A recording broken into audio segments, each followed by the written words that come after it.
to the Biocharisma podcast. Here's your host, Christopher Gardner. Good day, ladies and gents. Welcome to the Biocharisma podcast. I am your host, Christopher Gardner. Today we have Michael Joseph of Schism 206 on YouTube. His Occult Science series is one of the greatest resources when it comes to understanding or demystifying the occult. I want to just jump directly into our podcast today without trying to pre-frame you too much, but you'll hear within the interview his level-headedness. This is one of the best things that I've come to find is necessary when looking into occult affairs. Most people are so front-loaded and so opinionated with where they're coming from that their viewpoint is the only viewpoint, that it kind of blinds them from the more generalist point of view. But Michael's presentations are excellent. He gives tons of referential information. He gives tons of pictures so you can actually see this. And if you can make your way through all 90 of the videos, you'll have a much better understanding for the roots of, I would say, the majority of policy making that happens around this world, and the roots of the majority of the media that is seemingly out of nowhere, the artificiality of media. So I hope you enjoyed the interview. It was one of my favorites, and I find that I have become a friend of Michael's because he's just a good dude, as you will hear. So please enjoy the podcast. If you like what we're doing here, please go ahead and subscribe on iTunes and or Stitcher. That helps us out, and I look forward to hearing from you in the comments. Welcome, Biocharisma family. We're here this week with Michael Joseph. He is a Schism 206 on YouTube. Michael, welcome to the show. Well, thanks, Chris, for having me. It's a pleasure. Yeah, so I was telling you earlier off air how my fiance and I it was like a Netflix TV show. We just kept listening to one show after another, your Occult Science series, and I kept replaying multiple episodes because of the concentration of information that you had in there. Go ahead and share with our audience exactly what was the thrust behind your Occult Science series. Well, it's kind of interesting because now that it's finished, it's like 90 videos, and they're all roughly between, I think I averaged them out, they're all like 24 minutes long on average, and it was really intended to only be like 6 or 7 videos. Oops. I started off, and like when I really got into some of this stuff, I was researching a lot of esoteric stuff surrounding the JFK assassination. And that's older work, and I have some problems with some of that. I wasn't as knowledgeable, or it was my process of learning a lot of stuff, so that was like an introduction to my understanding of a lot of these things. And then the Occult Science is when I started really forming some fundamental ideas about all this esoteric stuff that I could rely on and just implement into the entire series. And I wanted to look at science as we know it, Big Bang Theory, cosmology and stuff, because obviously in the truther world, I put that in quotes, right, people have been debating now, the flat earth model versus science, and a lot of that is kind of really ramping up. So I wanted to look into, are there esoteric motivations for perhaps biasing our current cosmology with esoteric underpinnings? And I was like, I was already aware of a few of them, but as I went through it, I'm like, oh my God, this is so entrenched in everything. And science is like this hidden way of expressing all of these esoteric concepts, and the average person will kind of make it more materialistic or atheistic, or like, oh, science is all logical and observation and practical thought. But they don't understand that a lot of the concepts that we're getting parallel esoteric teachings that have been around for thousands of years. So you have to wonder, have esoteric societies gotten a hold of scientific institutions and they're actually giving us esoteric doctrine, but we think that it's devoid of religion? So that's kind of where this all started and ended up culminating in the series. That near the end of your series, you started to use the word scientism, and I love that word because the way I kind of got into my, I guess you would say, exploration of truth, because that's what science should be, and that's what philosophy should be, at least from my perspective, is just finding out what is real, what's going on here, right? But I backed into it because I had been a yogi and a meditator and all this stuff, and I wanted to live off grid and start to grow my own food, and I wanted to find out, what energy systems would work well, what energy systems would actually be in tune with the environment. And then I come to find out all these great technologies I had no idea ever existed were completely, held back and repressed and made illegal and all these different things. And then I befriend all these different doctors that tell me that allopathic medicine is a sham, and then have all one experience after another that almost everything that science had taught me was real or true ends up not being that. And so the occulted information, what is being sold to me is this scientism, is this religiosity of believe in the nuclear version of the atom, believe in space, believe in all these things. And when you really start to look at it and comb through these things, almost none of it ends up being accurate. How did you start your journey into really trying to pursue the truth? Had it always been there, or was there a certain thing that sparked your motivation? What was it? Well, I guess there's different sort of evolutions of how I thought about these things. When I was very young, I was just really skeptical, not in some conspiratorial way, but just why should I trust mankind on this collective issue that when we were in I don't know, high school or something, and we're getting taught history, and I would just think what if somebody just made all this up? Or I'm what if somebody just recorded in history, wrote a book, and they just completely biased it, and we're getting this information presented to us this is exactly what happened.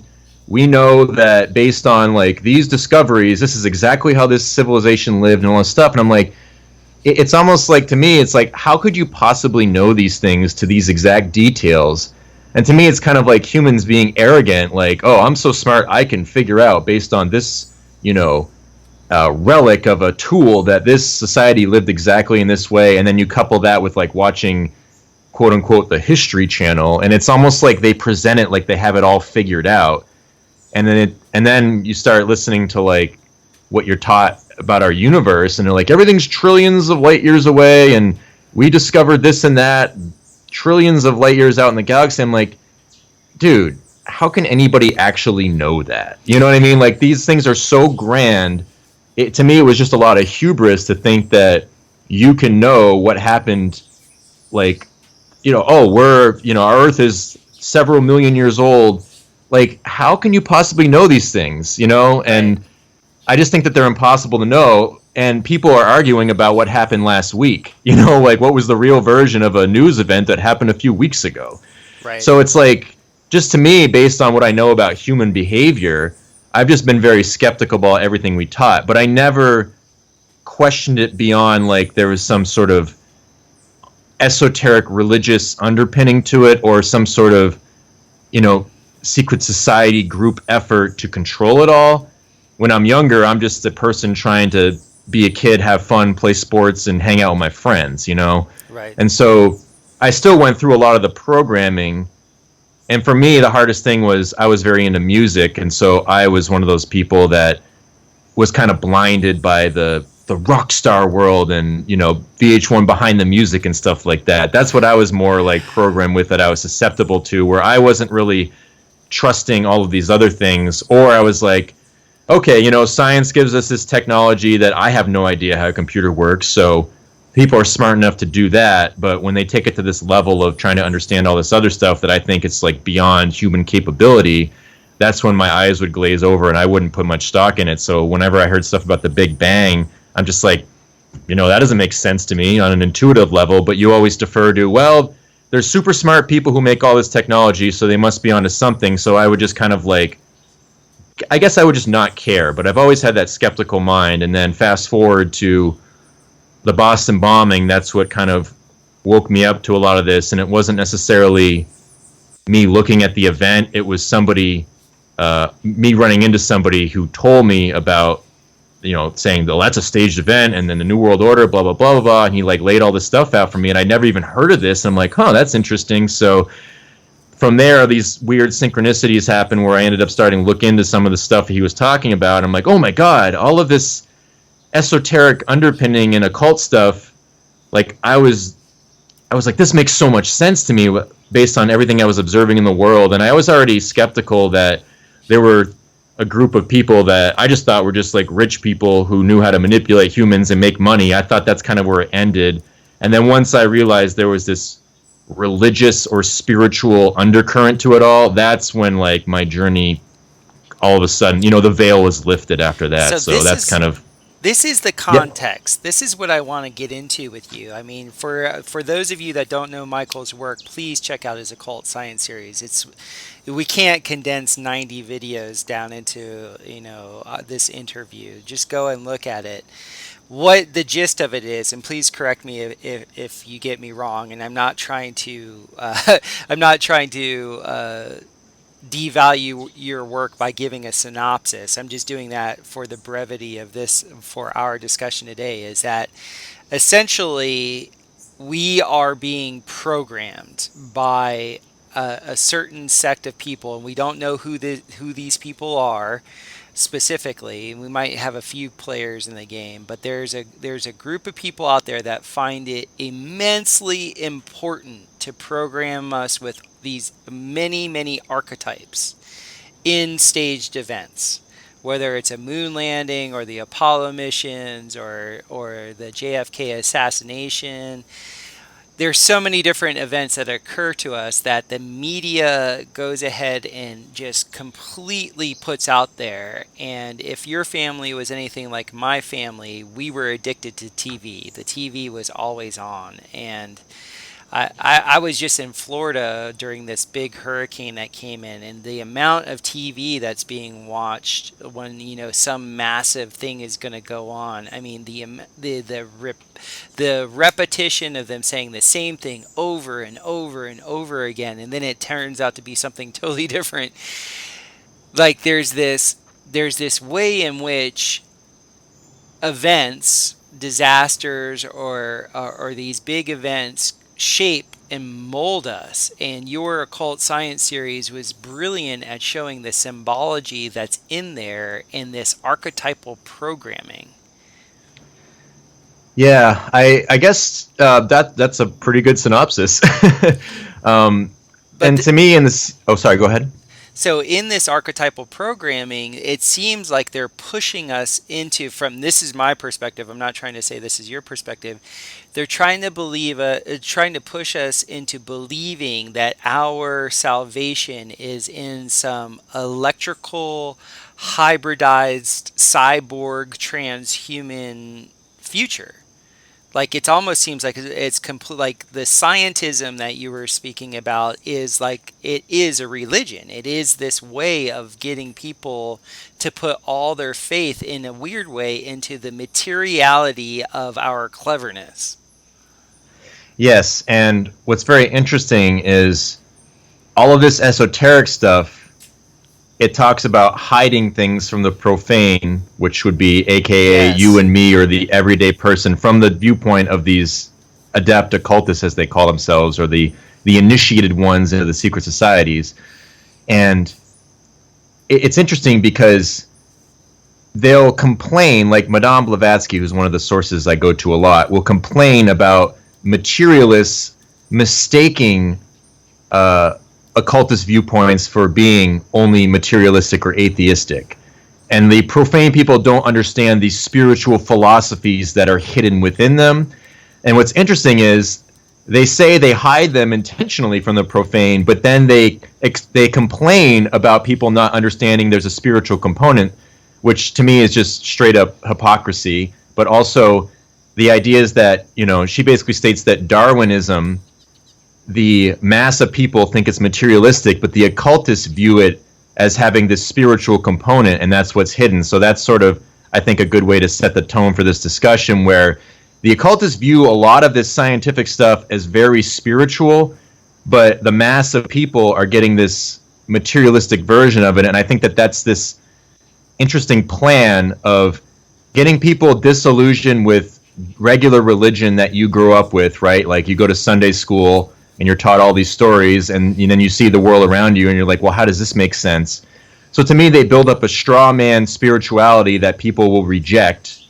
And then the esoteric one is bringing you into that, or people reject it and go to atheism. But the interesting thing is, when you go to atheist scientific or scientism, the esoteric worldview is so built into that whatever way you go, you're always going to be funneled back into this quote-unquote mystery religion, as they call it. So here, this gets me into something. And so this gets me into the whole notion of power through deceit. Power through deceit, to me, means nothing. It's not true power. If you need to deceive somebody to have them do something, the power lies in the person that you're deceiving. And so I think the trick that's been played on all these adept occultists, quote unquote, is in their mind's eye, they're being clever. They have, information that other people don't have. And so their ego, their arrogance makes them feel like they are superior because they have this information that other people don't have. And because this person is lower than them, it's okay if they destroy their lives or, take advantage of them because they're beneath them anyway. This is the complete joke of what the Christians would say Satan does to people. Like the joke is on them. They get this material existence, and they get whatever is within this material existence. They get the I guess you would say the props or the benefits of duping people, but then they lose their soul in the trade, right? Like how do you see that? Am I being a little bit too Christian right now? I mean, that's the way it kind of seems. Well, the thing is, no matter where you go with all this stuff, you're going to have to confront the issues of Orthodox Christianity and esoteric or Gnostic Christianity. Right. And I think that understanding both of those viewpoints in an unbiased way will help you make a decision on what's really going on. So, for example, the figure of Lucifer, which everybody knows all about in one context, this is kind of the esoteric viewpoint. They view that the Orthodox version of Lucifer is just philosophically ignorant and stupid, and that Orthodox people don't understand that all of their religion actually comes from Hindu or Eastern traditions, and they've just corrupted or bastardized these things. So this is sort of the idea of the esoteric fall, quote unquote, of Lucifer. It's that there's this pure spiritual doctrine or philosophy about our reality, and it's that we come from the spirit, we come down into material, and we degrade into a lower form, and then we spiritually rebirth and ascend back up to Godhead, which has this androgynous essence to it, which we'll get into a little bit later, probably with the transhumanist agenda with this. Mm-hmm. They have this idea that spirit and matter, or heaven and earth, are destined to be blended together, and that really goes with all of that transhumanist stuff.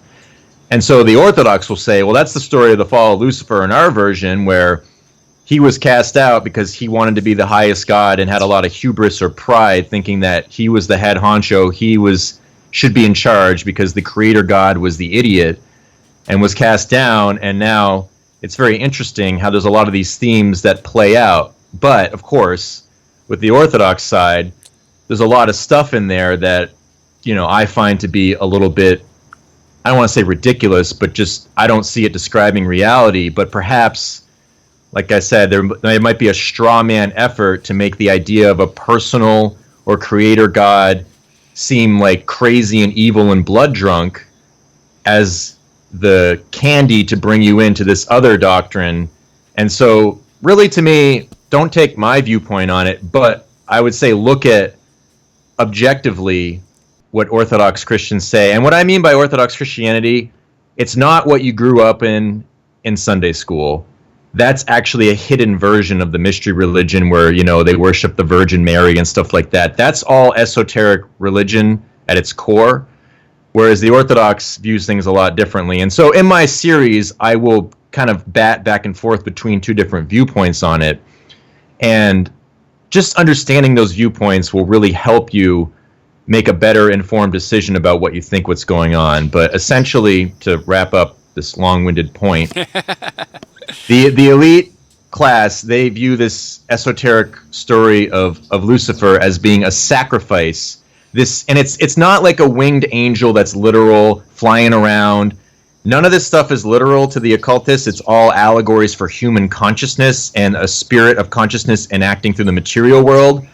And what I think is interesting is if you take that viewpoint and apply it to the Orthodox rather than go all literal with it, some very interesting things come up. But I think that might be part of the disguise or the deception, is to make you literalize things in a way that is not really in tune with reality. And I think that might be the weapon to take you away from some of the macro concepts of Orthodox religion that I think are actually healthy. Just, like basically not. Oh, sorry. Go ahead. No, like give what are the healthy aspects of that? Like what have you seen that you feel that is beneficial to you? Well, the esoteric believes, as far as the research that I look at, is that good and evil don't really exist. It's just a polarity, an opposition, and you just need to unify it back up to an equilibrium, and then you'll just be divine. So there's no consequence for bad action. It's just a left-handed path that will eventually unify to the middle. Where what I see going on seems to be pretty fucking evil. Sorry, I didn't mean to swear. No worries. Go for it. Okay.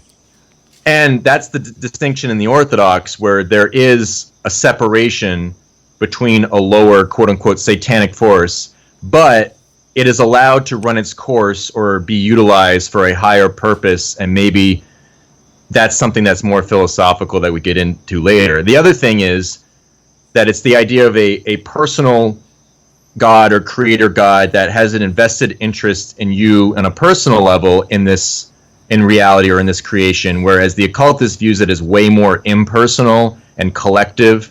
And this gets into the ideas about like globalism versus nationalism and things like that. And it's very interesting, the dichotomy that a lot of people will be arguing on in a lot of these instances in like the political world, which, you know, I distance myself from, but that really does end up coming into the quote-unquote truther world to some level. So there's always this opposing side thing going on. And so I guess to wrap up the point, just these are the themes that are at play with all of this religious underpinnings. And so understanding both perspectives, I think it's better to it's better equipped for you to make a better decision on things going on rather than being caught on one of these polarities. Right.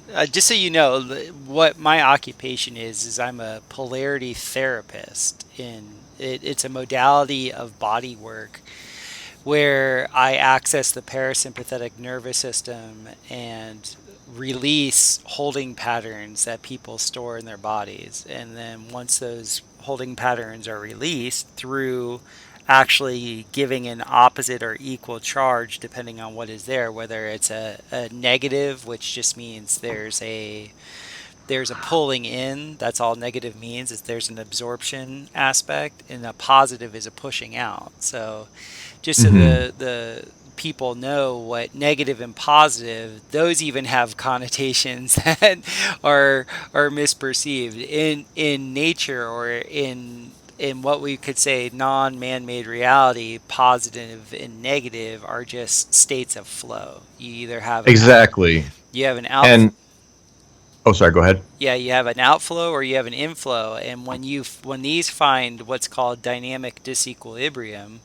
because the equilibrium in nature just means death. There is no pulse, and since nature is always pulsing, they call it a dynamic disequilibrium. This is where you find neutral.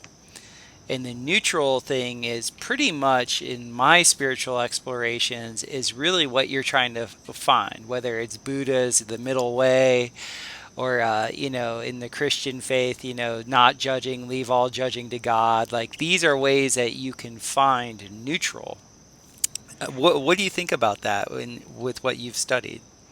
Yeah, and I think that that's pretty much how I view a lot of this stuff, where you need to have this balance. But I think what's interesting is the occultists attach good and evil to that, and I think that that's separate, where they're trying to form their own unity, again, through this like transhumanist ideal, which I think is, I cannot get behind that any way, shape, or form. I think that this goes back to what I mentioned before, or the question you asked about, what are some more positive things in the orthodox side of it, where, on that side, it's like you shouldn't mess with creation on like a genetic manipulation level. And this gets back to the story of the Watcher Angels and the Genesis 6 sons of God, who, in that context of that story, if we just take it, let's just take it allegorically, there is this satanic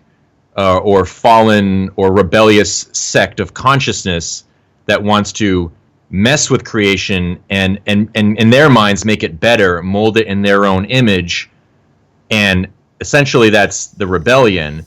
And so you see that happening with a lot of this transhumanist stuff, where it's like, you were made a man or a woman and you're bound to your gender. That's like, in the occultist side, that's sinful. That's like being confined to Saturn's limitations. And so we need to make this better. We have this Promethean intellect. That's their version. That's like their hero of like the Lucifer consciousness that's punished by this creator God who's so evil and angry and awful. And the other component to Prometheus is technology. So you combine this divine intellect, quote unquote, according to them, and the use of technology to equilibrate heaven and earth. Now, again, heaven is just a concept of the divine realm. So if you're a divine entity, meaning a spiritual entity, that doesn't mean that you're, quote unquote, good, or you're on the highest end of the hierarchy. You could say that it's the rebellious or adversarial spirit, if you want to call it that. And it seems like right now they seem to be in control or allowed to try to build their new millennium in heaven and earth. For some reason, they have this chance, it seems. That's just my assessment of it. And what I mean by they is just the spiritual consciousness. And part of that rebellion to me is saying we're going to make man or this creation in our own image or our own Promethean intellect. So that means messing with the human body, messing with the weather, messing with nature and all this stuff. And in the latter part of the Occult Science series, we really see this theme play out, where some of these future societies are saying that these Abrahamic faiths, and again, I'm not an apologist for them, but I say that there's concepts in those faiths that are detrimental or dangerous to all of these occultists, where they say, they don't want you to mess with creation. But we say, with all of these esoteric or Gnostic faiths, that this is a good thing. And then they even go so far as to say, if we mess with creation and we can make advancements, or we can cure disease, or we can make animals or humans better, then it becomes a moral obligation that we must do that. So that's what really scares me, where it's like, okay, so if their mindset is that you have to enhance my body and that's a moral obligation, because it's almost like saying you must wear your seatbelt when you drive because you could die, and so you don't have that free will choice. We're going to impose that on you because we know that this is the moral right thing to do. So they might be like, okay, now everybody has to be modified with technology on their body because that will make you live longer, and we're doing it for your own good. And to me, that's part of this Luciferian consciousness, where they want to take nature as it's, as we know it, and mold it in its own image, and then intentionally try to make distortion between the sexes, make disharmony between male and female, or racial tensions and stuff like that. And to me, that gets into all these ideas of false flags and making everything about race. Everything is this race war. Where I go outside, I live in Boston, a quote unquote more multicultural place. I don't see any of this racism that everyone's constantly talking about. But the media, as you said, they throw out this thing, crazy fucking hurricane, you're all gonna die, everyone, not that there's no danger in this hurricane, but they want you to think that life is so scary and so awful, and no one can get along, that, hey, you know what, if you just take this transhumanist body, once we get it made, you don't have to worry about race or sex or dying or anything like that. To me, that is where this is all leading, just my opinion. I'm calling bullshit on almost all of it, to tell you the truth, because speaking of the hurricane media, and I'm not saying that people didn't get thrashed in Cuba and San Martin, of course they did, but in my hometown, they had the news media were out there, and this guy had his his weather breaker on, and he's out there holding his hat, and he's pointing to half an inch of sand that's on the pavers, and he's standing right next to the beach, and he's being all dramatic, and I'm seeing the pinpoint of focus that the camera does, right? The camera looks at him, and if you were only to be aware of where the camera is trying to have you focus your attention, you would think there is something really dramatic. But on the periphery, you see people walking around with, tank tops. A lot of people didn't even have sunglasses on. I mean, if the wind was that bad and the sand was whipping up that terribly, everybody would have sunglasses on protecting their skin and their eyes. But that's not what you saw in the periphery. And what I think most of these staged events are, this deceit, is to narrow our focus. Because one of my mentors, who was very learned and taught me some valuable life lessons, is focus is power. So if you get everybody focusing on the wrong things, you've taken their power. That's what you've done. Because we're the ones with the actual energy. We're the ones that actually can do things. And I think what we're seeing is just a bunch of parasites at the top that, get their order out of creating chaos, because the good-willed people really could give a shit about controlling other people. They don't care. They just want what they want in their everyday life. They don't have large scale plans of, it's just they want to be healthy, they want to be happy, they want their friends and family to be healthy and happy, and that's really about it. And it's just amazing how quickly you can order a society by controlling the media that's put in front of them. And it's astounding then how people will then go into cognitive dissonance. They won't actually trust, like you said, you're walking around in Boston, you don't see all this, racial disarray. But yet you go on CNBC and it's all Antifa and all these people on there telling you how terrible things are, and it's just dog shit. And to me, I don't think they really have any power, because if they did have power, they wouldn't need to lie. When you really have power, you do not need to lie. You can tell somebody exactly what you're going to do, and whether they oppose it or not, you'll be able to do it. That's power. Yeah, I agree, and I guess I can respond to that in a few ways. One, that gets into a more spiritual discussion, which Good. I think that might be part of what's going on, where I think the real creator, for whatever reason, we're in this system where we're seeing this false adversarial force have its way to some extent. They have control of all these different groups and whatever, but to me, I think it's being allowed because the truth will win out in the end, where if you witness this false force throwing everything it can at you and every magic act like you talked about, and this is really part of the principles of magic, is shaping human consciousness. That's part of the definition of Crowley and I forget her name. She's another one of these popular, Dion Fortune. Magic is in the will, and it's in the will of shaping consciousness. And so, like you said, if you focus on something, look at this traumatic image that's all chaotic, but like you said, it doesn't match the background that no one's focusing on, where there's dudes walking around with sunglasses on, no big deal.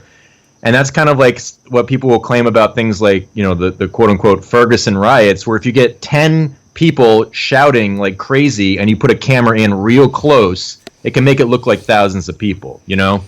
And so these are the magic of Hollywood, right? I mean, that's how they do all of this stuff. And the sorcerer's wand. Exactly. And so once you have people, and this is why I really love the Emperor with No Clothes story, where it's like, I think that the truther community, I don't really like using that term, but you know, it's just something I have to sort of categorize. When it's at its best, and when it's at its worst, I have a lot of problems with it. But when it's at its best, it's basically saying, well, look, like that doesn't make any sense because this other thing completely contradicts that, and it's so obvious, but the Emperor has fooled you into thinking that it's wearing all these clothes or this is how it is, and you have this one person or this one group saying, well, wait a second, isn't this completely obvious? Like, there's no way that's happening. And then you have like the people in the kingdom who are in awe of this king just going along with, no, he's wearing clothes. You know what I mean? So it's like that analogy really becomes very relevant to a lot of this stuff, where if you just you take your focus off of something else, and that's what having a more expanded awareness is to me. It's not like this. I don't like using expanded consciousness and awareness in this overly like new age woo kind of way. It's just sort of like having a better awareness of all of the elements going on here and focusing on the background and looking into, okay, here's a story. Where did this actually come from? Like, I remember reading a story about ISIS and saying they were like going into a hospital and stabbing babies in incubators. And I'm like, okay, where did this story come from? And this is a mainstream story that they throw on every single network. And it says, oh, this came from ISIS's Facebook page. I'm like, what?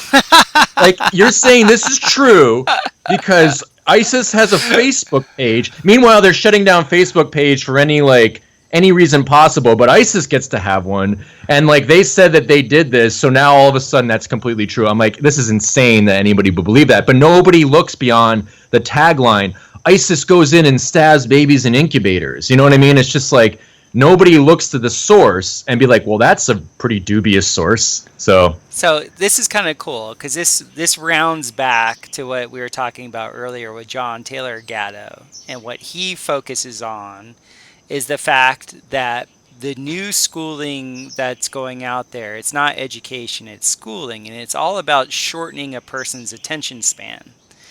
So earlier in my life, when I had very bad health, I noticed that my attention span was more like ADD or ADHD. And as I got healthier and started to get into yoga and meditation practices and fixing my mitochondria, I had the capacity to have long form thought.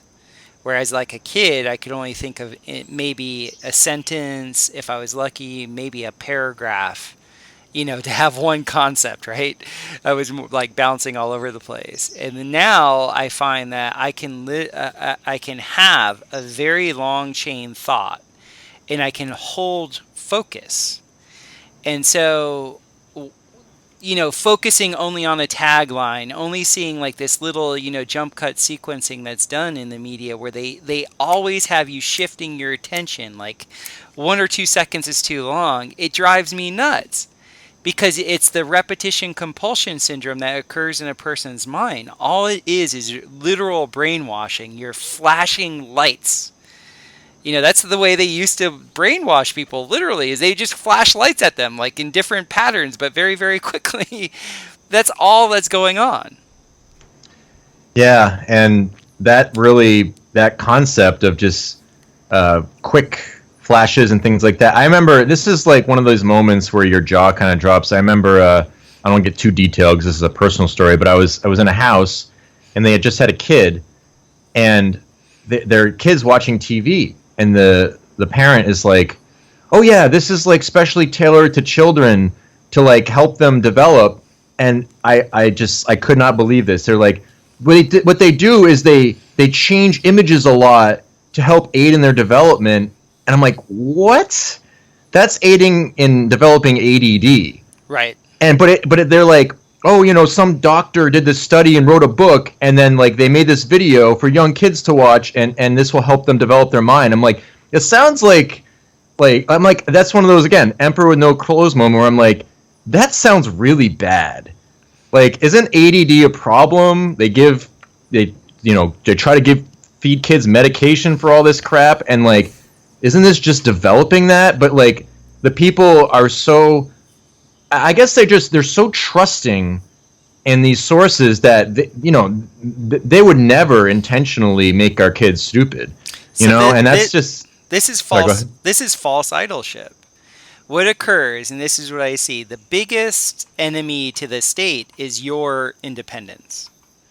It really is. I mean, if you look at all the policies that are implemented, you look at all the media, what it's driving people towards.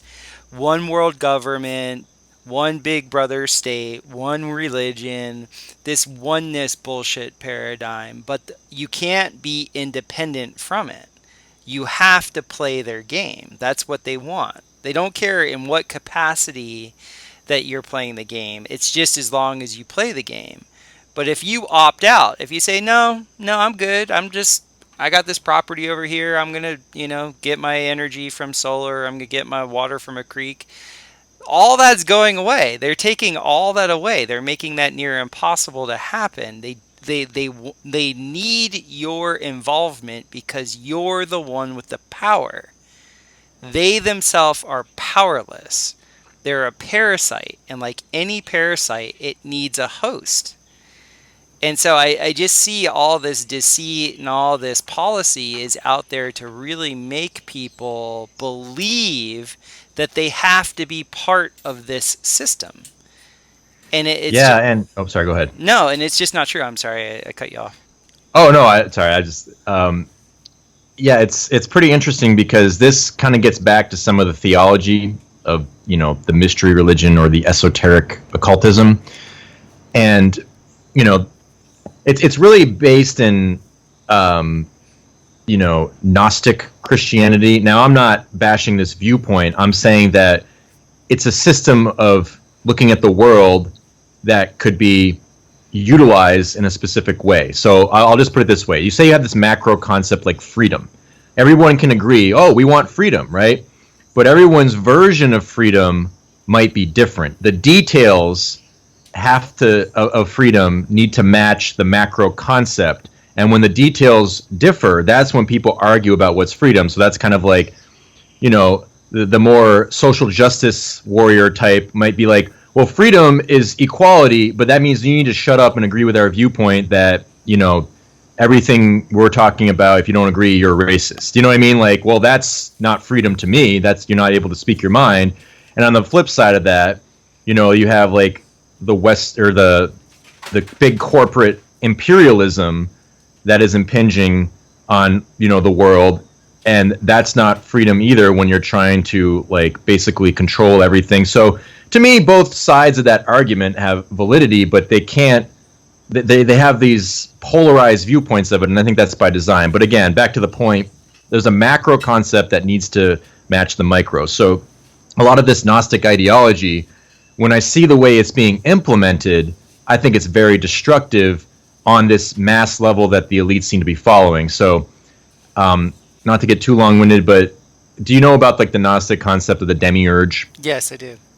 Okay, so I'm sure your listeners are probably somewhat familiar with that as well. Go ahead and just describe it, because I don't know when people have which episodes of mine that they've listened to. It's something that's worth revisiting. Okay, well, demiurge, I think it's a Greek word that's actually pronounced like demiurge or something like that, but it just means like creator or maker. And so in this system, there's a false creator god or a false maker, and this is sort of like, seen as Yahweh or Jehovah of the Old Testament, this tyrant creator God. Now, again, this to me might be a projection where there has been a boogeyman of this exoteric religion that you and I would know of as just like growing up, Abrahamic religion, that the destructive parts of that's what the Gnostics don't like. But my question is, has that been created by these secret societies as their boogeyman or their straw man to bring you into their religion? And so it's just very interesting that there's this controlling force, and they attribute it all to this creator god.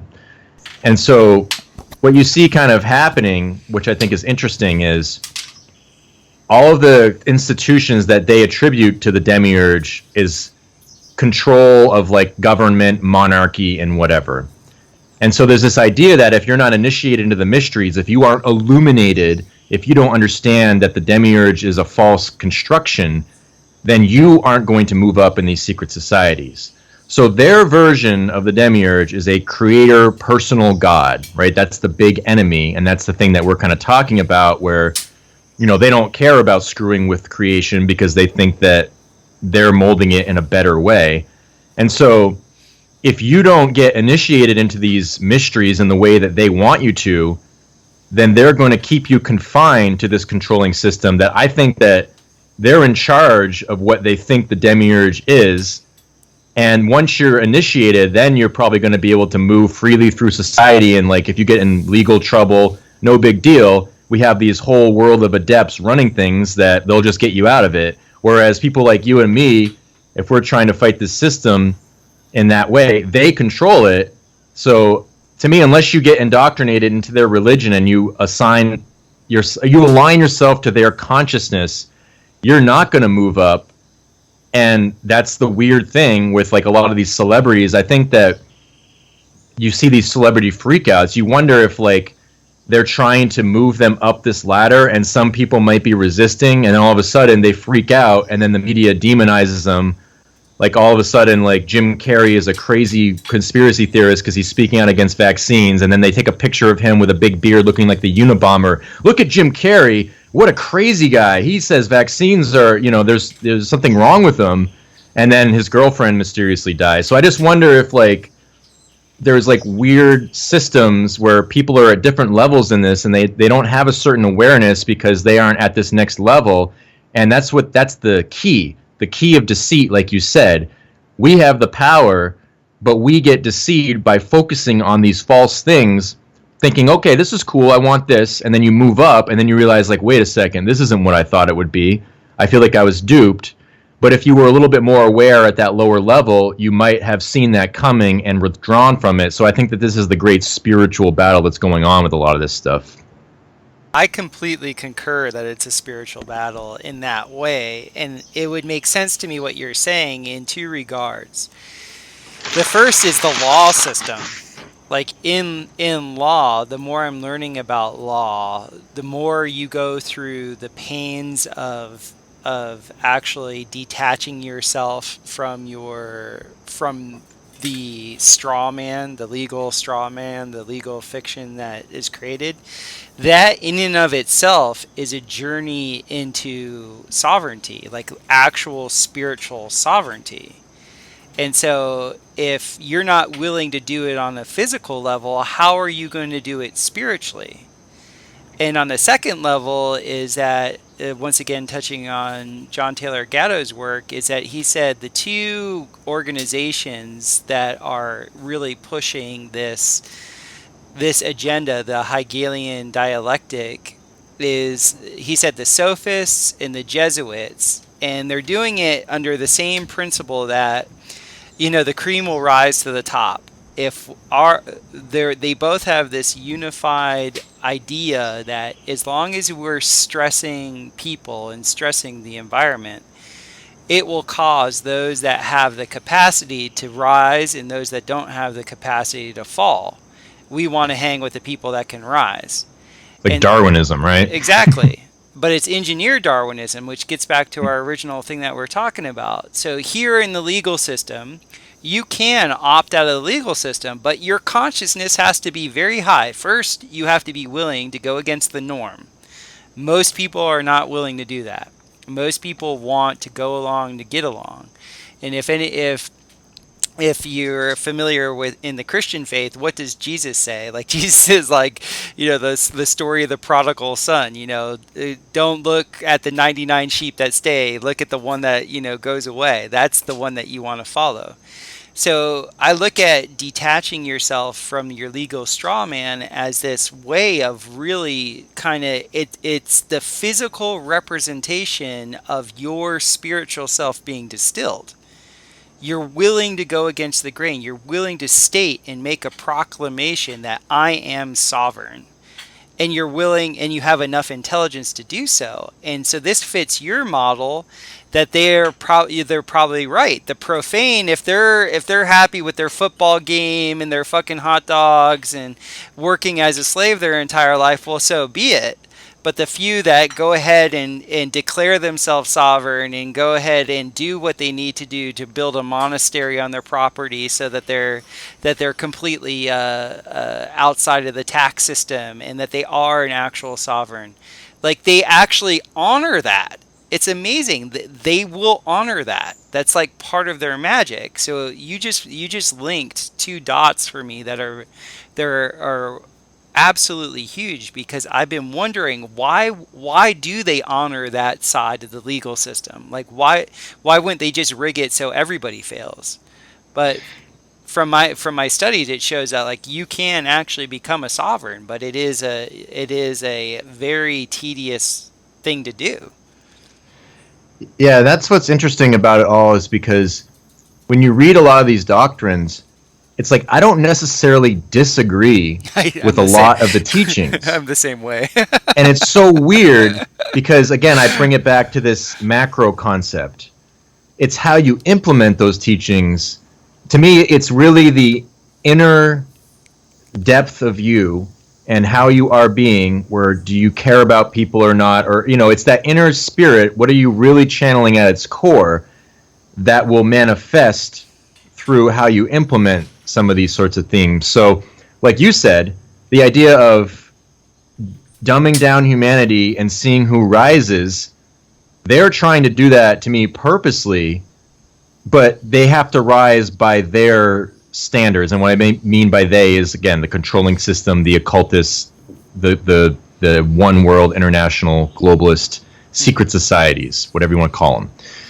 They're waiting for people to rise, and they're going to be smart. They're going to have people who see through ridiculous religion, and then they're going to get into a lot of this esoteric stuff, which does have a lot of truths in it to me. But again, I kind of look at it this way. If you're in a secret society and it's just openly admitted that they intentionally deceive the lower levels because that's part of their system, they want you to, like, go through whatever their initiation is. Even when you get to a higher level, how the hell do you know if you're being lied to or not? Whereas I think it's really cool when you read the stuff not being involved in that and be like, okay, let me objectively look at this and see what I agree with and don't, just as my own individual person, my own individual consciousness. And then what ends up happening is when people will tell you, well, this is what this symbol means. And I'm like, wait a second. Based on what I know about a lot of this esoteric stuff, that doesn't make sense to me.